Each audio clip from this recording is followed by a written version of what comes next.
Prinasyuhan ng 6.5 milyon pesos. Daniel din idispatcha na ang sports car.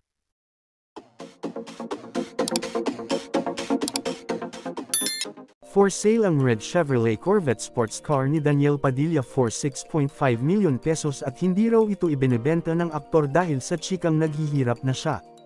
Ang sabi, nagbabawas lang ng car si Daniel dahil marami na siyang sasakyan at hindi na yata kasya sa kanilang garahe.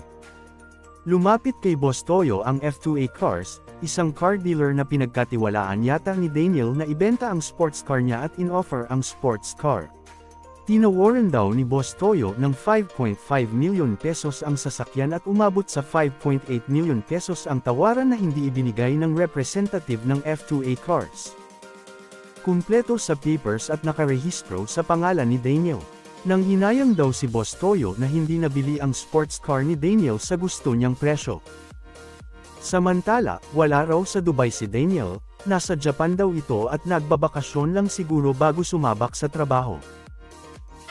At dyan na po nagtatapos guys, maraming salamat sa panunood.